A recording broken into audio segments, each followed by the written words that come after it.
¿Qué es el miedo? El miedo no es un monstruo bajo la cama, ni el espíritu en el ático. El verdadero terror es la duda. Es esa voz en tu cabeza que te susurra. Lo que acabas de ver es real. Hoy, no vamos a contarte leyendas viejas. Vamos a narrar 5 historias. 5 testimonios reales, seleccionados porque tienen una cosa en común. Una huella que no se puede borrar. Experiencias que rompieron la barrera de lo posible y dejaron una marca permanente en la vida de sus protagonistas. Si sientes un escalofrío en la nuca, o escuchas un crujido donde no debería haber nada, no te muevas. Solo escúchame. Porque quizás esta noche lo que vamos a contarte está sucediendo justo detrás de ti. Historia 1. El silencio del hospital abandonado. La historia de Jaime comenzó en el antiguo Hospital San Lucas, en las afueras. Él y 3 amigos eran exploradores urbanos, buscando la adrenalina de lo prohibido. Entraron por una ventana rota del sótano. La primera hora fue rutinaria. Cámaras, polvo, óxido. Pero en el tercer piso, el lugar donde se cerró la sala de maternidad, la temperatura descendió. Uno de los amigos, Leo, se detuvo frente a un mural infantil, deteriorado. Jaime, ¿escuchas eso? ¿El viento? No. El silencio.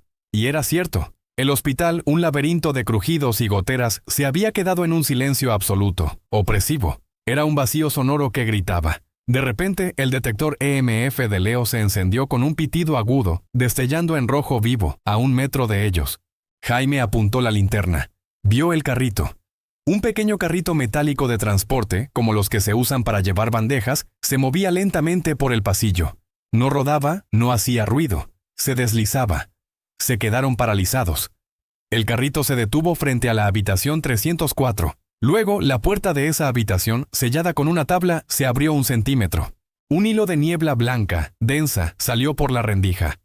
Leo, aterrorizado, salió corriendo, dejando el detector en el suelo. Jaime se quedó el último, con la linterna temblando. Vio el medidor EMF. Las luces rojas y verdes se habían apagado, pero la última, la que indica el nivel más extremo de energía, parpadeaba sin sonido, como si la batería estuviera muriendo. Alcanzó a salir. En el coche vieron el video de Leo. La escena era la misma. El carrito, la puerta. Pero en el reflejo de una ventana oscura, justo antes de que el carrito se detuviera, una pequeña figura, envuelta en una manta blanca, se alzaba sobre el manillar del carrito. La linterna de Jaime nunca la había enfocado. Él nunca la había visto. Pero su cámara sí. Historia 2. La llamada que venía de la casa María y su marido compraron una antigua casa de campo. Tenía esa atmósfera de historia pero también de abandono. Las cosas empezaron con sutilezas. Llaves que desaparecían, olores a ceniza donde no había chimenea. Una tarde mientras estaba sola sonó el teléfono fijo, el viejo, el que nadie usaba. Contestó. ¿Hola? ¿Quién habla? Solo había un sonido de respiración irregular, pesada, como si la persona estuviera conteniendo las lágrimas o, peor, la ira. Ella colgó. 3 minutos después volvió a sonar. Misma respiración. La 5ª vez gritó. «Deja de llamar, sé que estás ahí». La respiración se detuvo, y en un silencio espeluznante, una voz muy ronca y susurrante contestó. «Yo no estoy aquí, María». «Pero tú sí». María tiró el teléfono. Lo descolgó para que no volviera a sonar. Tembló por 1 hora en la cocina hasta que su marido regresó. Él, escéptico, la consoló. Al día siguiente decidieron desconectar la línea fija. Arrancaron el cable de la pared de la sala de estar y lo enrollaron. El marido lo llevó a un armario al fondo del pasillo, bajo las escaleras. Lo cerró con llave.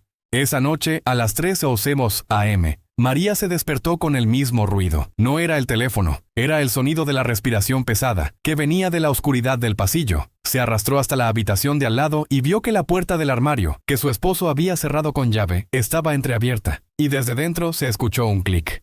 La luz del teléfono descolgado, el viejo teléfono negro, parpadeaba rítmicamente. Alguien estaba marcando. Su marido despertó. Los dos se acercaron. La luz del teléfono se detuvo. El silencio volvió. Cuando el marido abrió de golpe la puerta del armario, el teléfono estaba en el suelo. Pero el cable que habían arrancado de la pared de la sala de estar ahora se extendía, perfectamente conectado, desde el enchufe dentro del armario hasta el auricular. El dial numérico del teléfono se había calentado, como si lo hubieran usado. Y grabado en el polvo del armario, justo al lado del teléfono, había 5 pequeñas marcas de uñas, como si alguien hubiera tecleado un número. Como si la casa hubiera marcado un número para llamarse a sí misma. Historia 3. El trato en el cementerio. Esta es la historia de Javier y su abuela, en un pequeño pueblo de México. Su abuela, doña Elena, no era una mujer religiosa, era antigua. Ella creía en las fuerzas que la iglesia temía. Cuando Javier tenía 12 años, enfermó gravemente. Los médicos no encontraban la causa. Una noche, su abuela lo llevó al cementerio a medianoche, el más viejo del pueblo. Ella no rezó. Encontró la tumba de un niño, sin nombre, solo una fecha de muerte de hacía 100 años. Encendió 3 velas negras, puso un trozo de pan y lo que parecía un mechón de su propio cabello. Habló, pero no con Dios. Habló con la tierra. Toma este pan y esta ofrenda, pero a cambio deja la sangre que aún sirve. No te llevarás a mi nieto, aún no. Al día siguiente, Javier despertó sin fiebre. Los médicos lo consideraron un milagro. Su abuela nunca habló de la noche. Los años pasaron. Javier tuvo una vida normal. Pero a sus 35 años, las cosas empezaron a ir mal. Problemas financieros, accidentes y el extraño olor a incienso que aparecía en su coche. Un día encontró un viejo diario de su abuela, escrito antes de morir. La última página decía: «Él ha venido a cobrar. No pude extender el trato más. Le prometí que cuando mi nieto sintiera la vida plena, la otra parte del pan le recordaría su deuda. Él es un hombre fuerte. Deberá pagar, o la deuda recaerá en su primer hijo». Javier palideció. Recordó la primera noche en que había conseguido su primer gran ascenso. Al volver a casa, sintió un hambre voraz. Sacó un pan duro de la alacena, un pan viejo que no sabía de dónde venía. Lo mordió, sintiendo el gusto rancio, y notó que la mitad del pan había sido mordida por alguien más. Esa noche soñó con el cementerio. Vio la tumba del niño, pero ahora no había un pan. Había una figura pequeña, oscura, sentada sobre la lápida. Al verlo, levantó un objeto hacia la luna, la fotografía de su hijo recién nacido. Javier se despertó gritando. Corrió al cuarto de su bebé. La cuna estaba vacía. No, la cuna no estaba vacía. Su bebé estaba ahí, pero en la almohada justo al lado de la cara del niño había un trozo de pan viejo y duro, mordido por la mitad. Historia 4. La sombra que observa la parálisis del sueño es un fenómeno científico, pero para Sofía era una visita. Ella la llamaba la observadora. Comenzó cuando se mudó a su nuevo apartamento. Al principio era solo una mancha oscura en el techo durante la parálisis, pero evolucionó. La mancha se convirtió en una silueta alta y esbelta, vestida con una gabardina, sin rostro. Simplemente se paraba junto a su cama y observaba, sin respirar, sin moverse.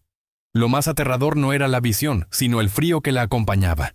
Un frío glacial que calaba los huesos, incluso en verano. Una noche, Sofía logró mover un dedo durante el episodio. Solo un dedo. Eso fue suficiente para romper el trance. La silueta se disipó, pero al disiparse, la figura hizo algo que nunca había hecho. Se inclinó sobre ella. Y justo antes de desaparecer, Sofía juró que escuchó el susurro más helado imaginable. No fue una voz. Fue un pensamiento, directo a su mente. «Tú crees que estoy aquí, pero soy yo quien está en ti». Al día siguiente, el frío no se fue. Llevaba ese frío consigo. Sofía tuvo que ponerse un abrigo en pleno verano. Sus amigos se preocupaban. Ella revisó todo el apartamento. Y en el espejo del baño encontró el terror. Un día, al empañarse el espejo por el vapor, ella escribió su nombre. Al secarse, notó que no había un solo nombre, sino 2. Su nombre y debajo, tallado en el cristal por una uña o algo punzante, había una palabra. Nuestro. Ella se dio cuenta. La figura siempre estaba a su lado, esperando que el espejo se empañara lo suficiente para ver su reflejo junto al de ella. Y esa noche, al acostarse, el frío regresó. Pero esta vez, no venía de la esquina de la habitación. Venía de su propio cuerpo. Ella ya no era solo la observada. Era la anfitriona. Historia 5, el guardián de la carretera. Esta historia viene de un camionero mexicano, Marcos. Ocurrió en una carretera solitaria en el norte.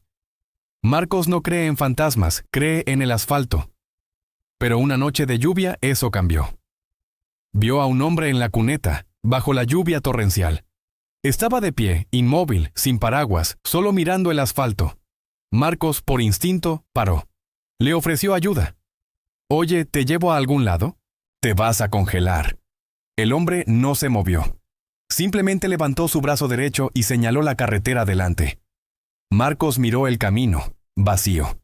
Cuando volvió a mirar al hombre, no tenía rostro. Era solo la piel lisa, sin ojos, nariz ni boca. Marcos se lanzó de nuevo a la carretera pisando el acelerador. Sus manos sudaban. 1 kilómetro más adelante vio algo en medio de la niebla. Era un accidente de coche horrible. Un sedán volcado que había chocado contra un árbol. Estaba fresco. La gente aún no había llegado. Marcos ayudó a la única sobreviviente, una mujer. Cuando la puso a salvo en su camión, ella le dijo: «Gracias a Dios que te detuviste. Te vi señalando el camino». Marcos sintió la sangre helada. «Yo no señalé nada». La mujer respondió mirando por la ventana hacia la nada. «Sí lo hiciste. Te detuviste, me miraste, y con tu mano levantaste 5 dedos. Y luego señalaste el camino para que supiera que tenía 5 minutos para salir del coche antes de que cayera el árbol». Marcos se volvió a ver el lugar del accidente. La carretera estaba vacía. Pero el hombre sin rostro estaba de vuelta. Estaba de pie junto al árbol caído. Y con la misma mano que había levantado, lentamente se despidió de Marcos. Marcos nunca supo si el hombre era la muerte, un ángel o un guardián de la carretera. Lo que sí sabe es que cada vez que conduce por esa ruta, encuentra una pequeña piedra, caliente, en el asiento del copiloto. Una ofrenda. Un recordatorio silencioso de que el miedo y la salvación pueden tener el mismo rostro. Un rostro sin ojos. 5 historias. 5 dudas. La ciencia dirá que son alucinaciones, la fe dirá que son pruebas, pero los que las vivieron saben la verdad. El miedo no se esconde en la oscuridad. El miedo es lo que nos recuerda que hay cosas que, una vez que te ven, nunca te olvidan. Si llegaste hasta aquí, la oscuridad te ha elegido. Deja un comentario con la historia que más te aterrorizó y suscríbete para enfrentar tu próximo miedo con nosotros. Hasta la próxima. Y que la noche sea tu aliada.